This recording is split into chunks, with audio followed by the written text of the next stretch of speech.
Good morning students. आप सब कैसे हो? आप सब अपनी जगह पर सुरक्षित होंगे। देखो बेटा, कोविड आ गया है, दोबारा से स्कूल क्लोज हो गए हैं, बट हमें अपनी स्टडी को रेगुलर रखना है और इसी तरीके से जैसे हम ऑफलाइन पढ़ते थे।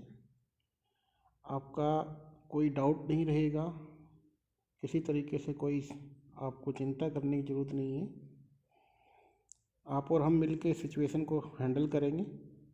और आज से हम आपका चैप्टर नंबर 4 स्टार्ट कर रहे हैं, जो कि है डिटरमिनेंट्स। तो सबसे पहले हम रीड आउट करेंगे कि डिटरमिनेंट होता क्या है, इसकी डेफिनेशन को देखते हैं, फिर हम आगे चलेंगे बेटा। तो सबसे पहले इसकी definition, to every square matrix Aij of order n, we can have associate a number, real or complex, called determinants of the matrix, written as determinant of A, where Aij is the ijth element of A।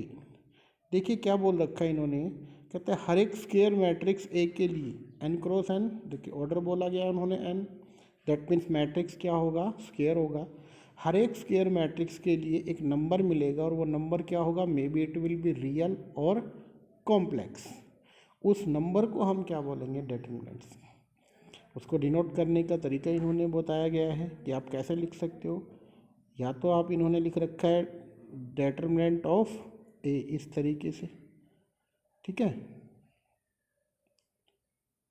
या हम इस तरीके से, या इसका एक symbol और होता है बेटा, ये वाला डेल्टा भी इसका सिंबल होता है, ठीक है। हम क्या करेंगे, या तो इस तरीके से लिखेंगे या इसका सिंबल जो डेल्टा होता है वो भी लिख, या इसको इस फॉर्म में भी दिखा देते हैं हम, ये वाला भी एक सिंबल होता है डिटरमिनेंट्स का बेटा, ठीक है। अब ये डिटरमिनेंट हो गया आपका।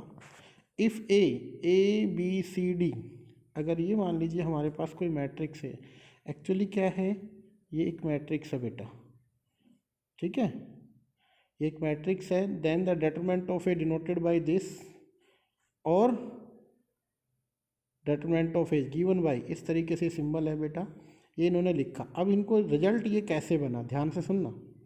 पहले आप ए की मल्टीप्लाई किसके साथ करोगे, डी के साथ, यू इधर क्रॉस में। फिर इधर चलेंगे हम, ऊपर चलते वक्त नेगेटिव सिंबल यूज करेंगे, क्या बना, A D minus B C. तो ये इसकी क्या आ गई, वैल्यू आ गई। अब यहाँ पे जो रिमार्क करने की चीज़ें हैं वो क्या है, ध्यान से समझिएगा। सबसे पहली चीज़, only square matrix have determinants, सिर्फ और सिर्फ जो मैट्रिक्स स्क्वायर होगा उसी का डिटरमिनेंट आप कैलकुलेट कर सकते हो।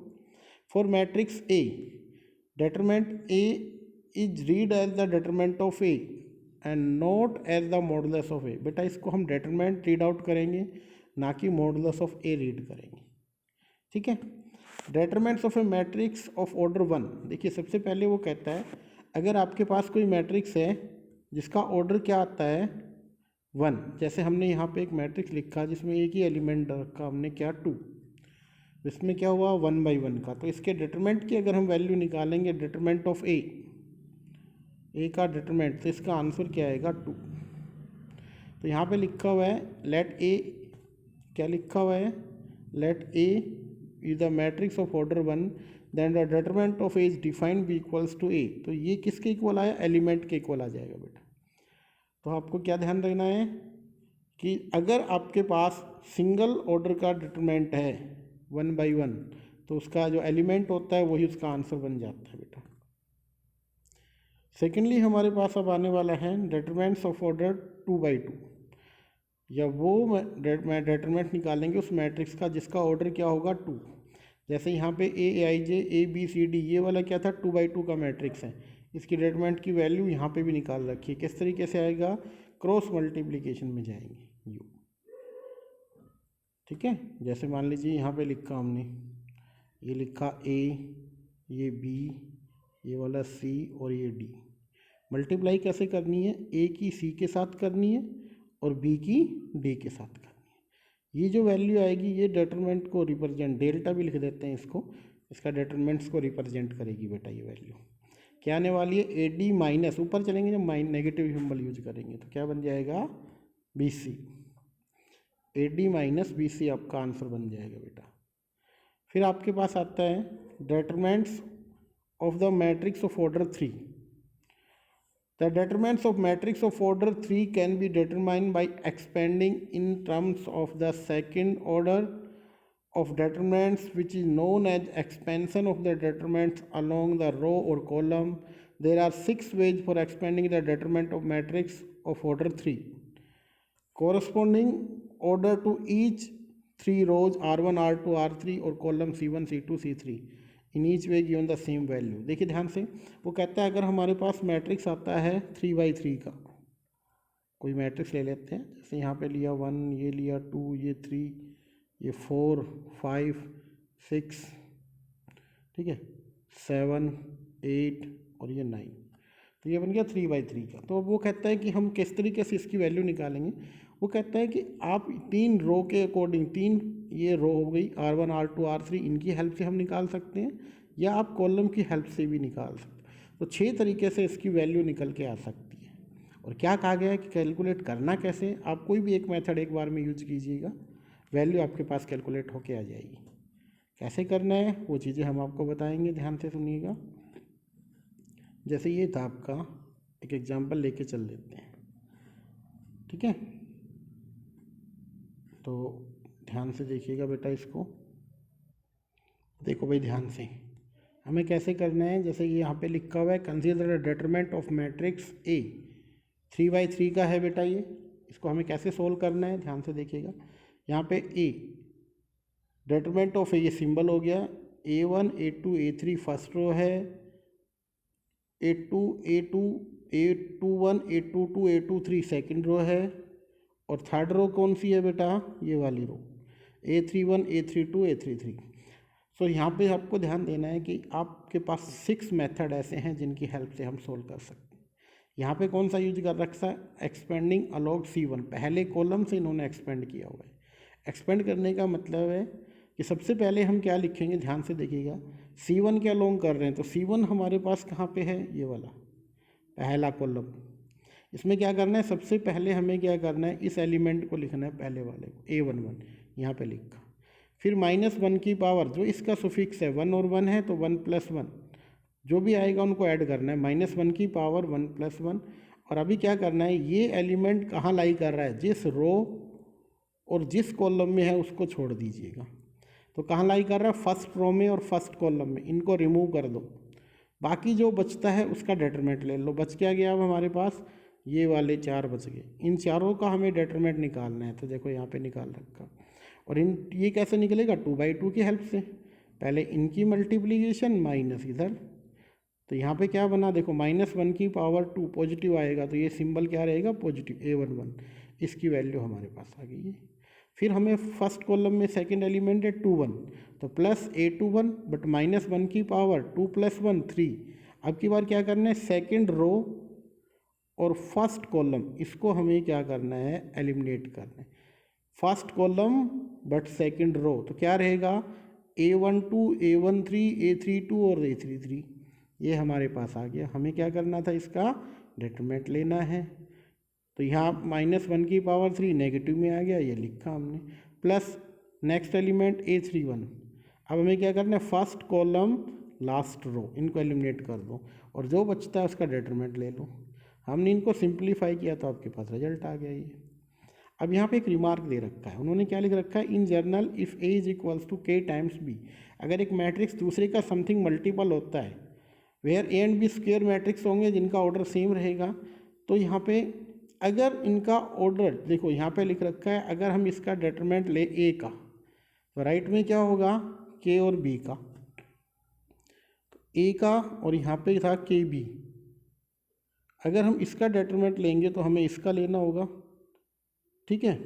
तो यहाँ पे क्या कहता है, ऑर्डर क्या है, ऑर्डर है n, तो यहाँ पे जो कांस्टेंट है उसकी पावर आ जाएगी n × B का डिटरमिनेंट बेटा, यहाँ डिटरमिनेंट ऑफ है, ये n क्या हुआ, n इज़ द ऑर्डर, जैसे अगर 1 ऑर्डर होगा तो पावर 1 बनेगी, 2/2 का होगा तो पावर 2 बनेगी, 3/3 का होगा तो पावर 3 बन जाएगी।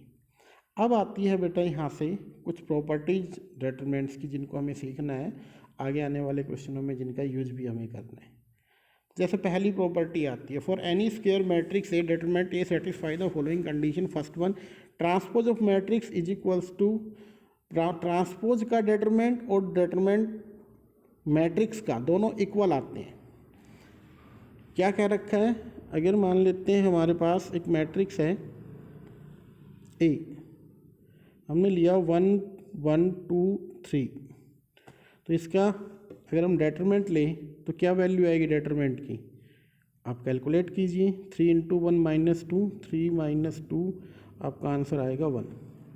अब हम क्या कर रहे हैं, इसका ट्रांसपोज ले रहे हैं। ट्रांसपोज ले रहे हैं तो क्या बन रहा है 1 1 2 3।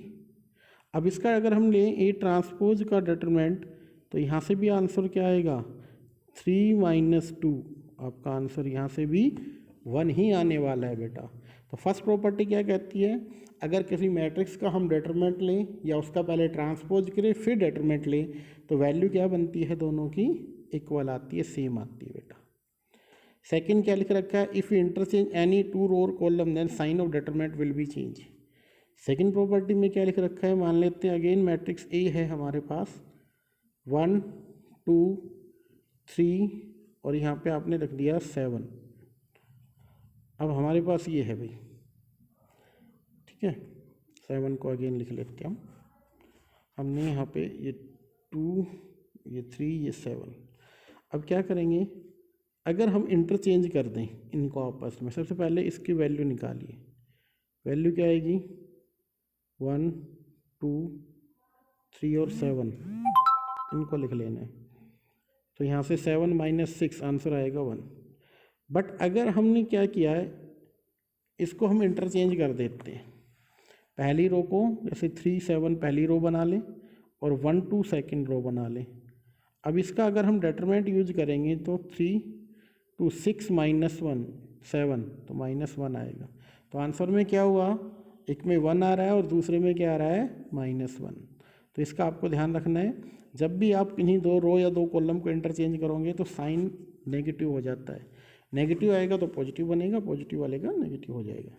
इफ़ एनी 2 और columns of determinant identical proportional then it will be 0।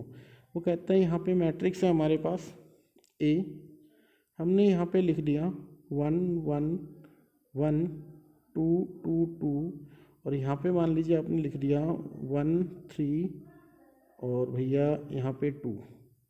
इसमें आपको दिखाई दे रहा है क्या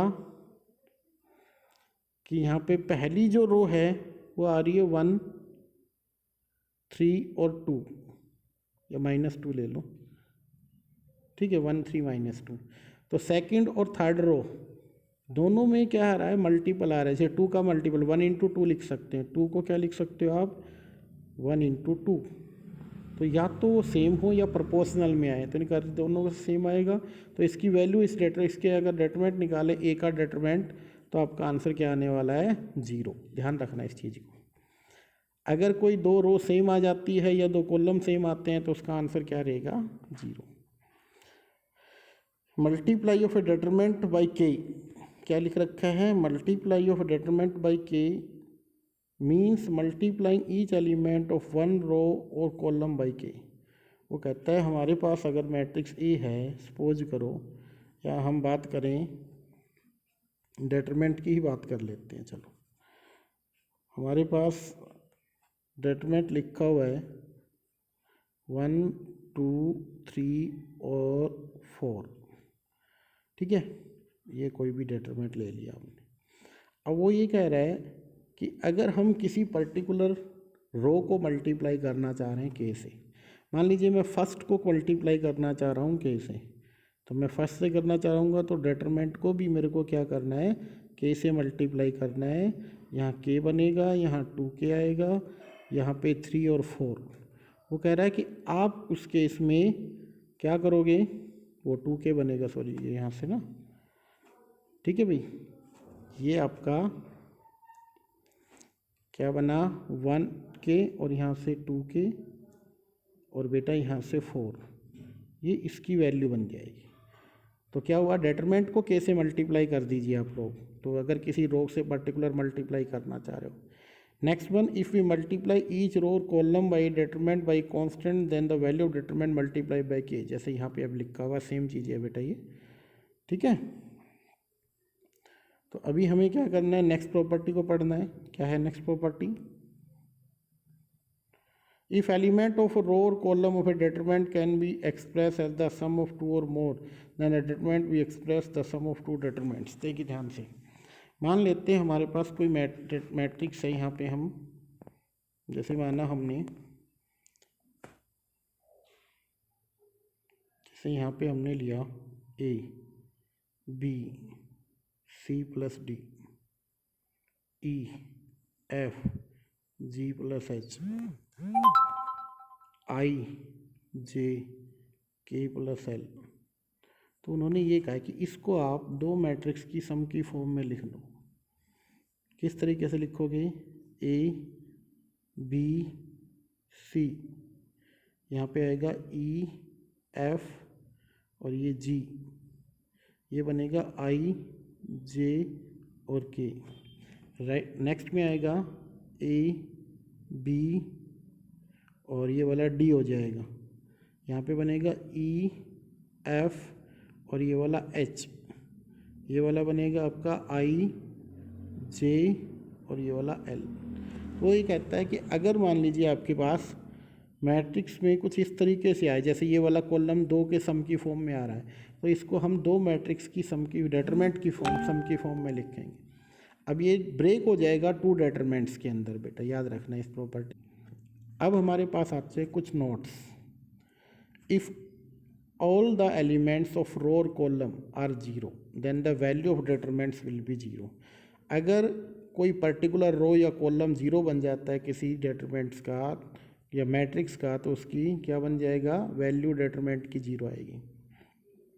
if the value of determinants become zero by substituting x alpha x minus alpha is a then the factor of alpha. क्या लिख रखा है, if the value of determinant delta become zero, ये जीरो बनेगी बाई किस तरीके से, by substituting x is equals to alpha, या यहाँ से अगर हम नेगेटिव देखें तो x माइनस अल्फ़ा क्या बनेगा, जीरो, और एक पर्टिकुलर रो क्या बन जाएगी, जीरो, तो वहाँ से क्या बन जाएगा, जीरो बन जाएगा। If element of A determinant above और below the main diagonal elements is zero then the value of determinant is equals to the product of diagonal elements. क्या लिख रखा है, if the all the elements of determinants below और above और below the main diagonal consist zero. यहाँ पे देखिए ध्यान से, इसको समझिएगा। मान लेते हैं यहाँ पे हमारे पास है, यहाँ पे 1 है, 0 है, 0 है, 3 है। अगर हम इसकी वैल्यू निकालें भाई, तो क्या बनेगा, 1 इंटू 3। क्या लिख रखा है, then the value of determinant is equal to the product of diagonal element. तो इसकी वैल्यू किसके इक्वल आएगी, डायगोनल एलिमेंट के प्रोडक्ट के इक्वल बन जाएगी बेटा, ठीक है। देखो भाई, अब हमें डिटरमिनेंट की वैल्यू निकालनी है। एक्सरसाइज का क्वेश्चन है बेटा ये फर्स्ट वन।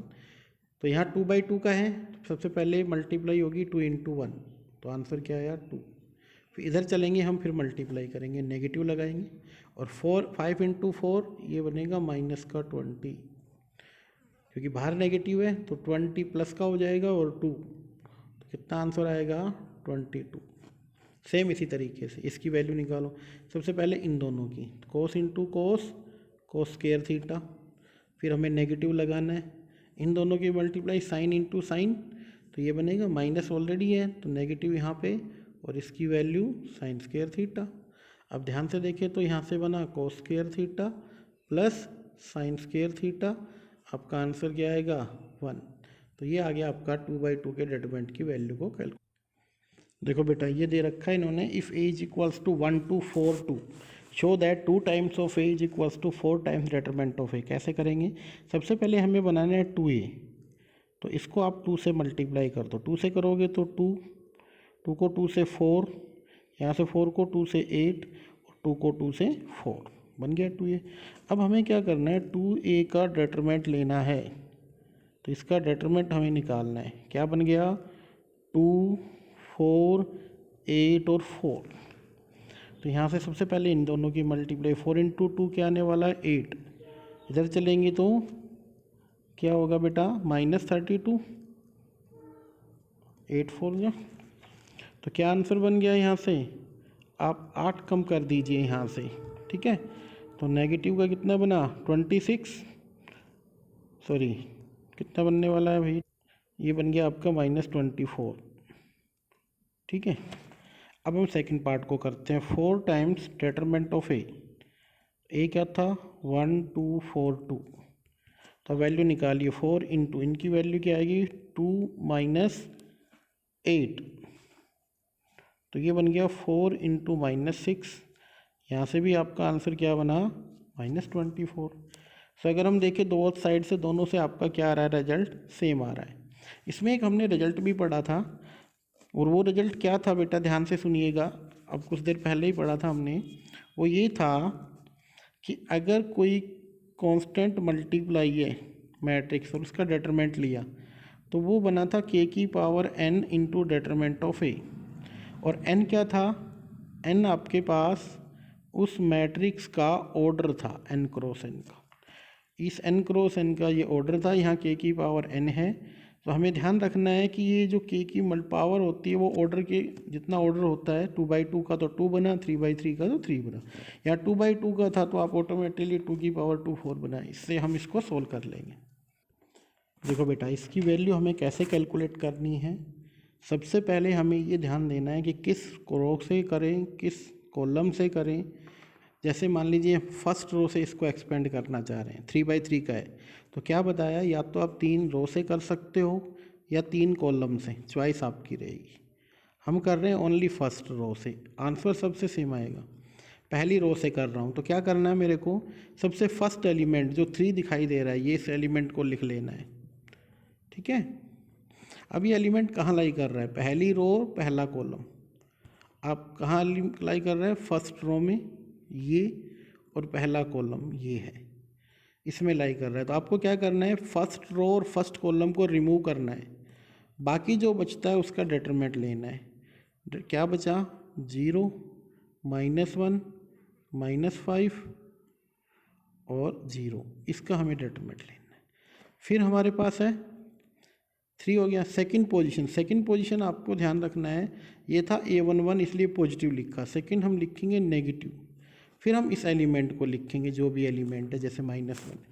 नेगेटिव क्यों लिखा, क्योंकि इसकी पोजीशन है A12, 1 और 2 का सम क्या हुआ 3, इसलिए क्या आएगा नेगेटिव। उनका सम जहाँ ओड आए वहाँ नेगेटिव रखना है, जहाँ इवन आए वहाँ पॉजिटिव रखना है।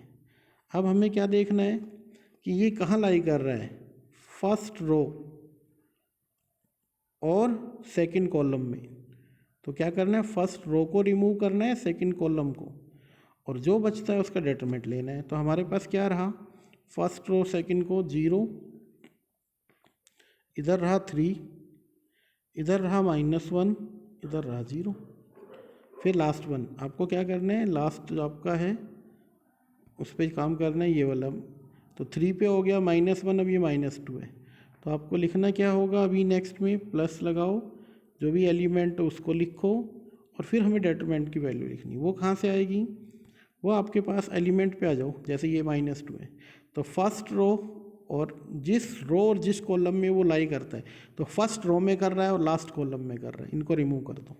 तो क्या बचा 0 0, आपके पास यहाँ से बना 3 और -5। अब इसकी वैल्यू निकालेंगे, तो सबसे पहले ध्यान से देखिए, यहाँ से 3 था इंटू क्रॉस मल्टी, 0 की 0 के साथ 0, इधर क्या रहेगा आपका माइनस माइनस पॉजिटिव हो गया, बट एक माइनस हमें लगाना है, तो -5। फिर ये प्लस का 1 बना, क्या बनी वैल्यू 0, प्लस का क्या हो जाएगा 3, क्यों, क्योंकि हमें नेगेटिव लगाना था। ये बना -2, यहाँ से 0 और ये भी 0, तो क्या बना, यहाँ तो ये 0 था, तो 5 × 3 -15, यहाँ से +3 -2 × 0, तो 0 हो जाएगा, तो -12। ये आपको ध्यान, ये तो 0 बन गया भाई, इसको आपको ध्यान में रखना है किस तरीके से सोल्व करेंगे हम। इस एक्सरसाइज के क्वेश्चन आपको करने हैं बेटा, और ध्यान से देखना है कि कहाँ तक आप कर सकते हो। जो प्रॉब्लम आएगी हम आपको सोल्व कराएंगे बेटा। ओके।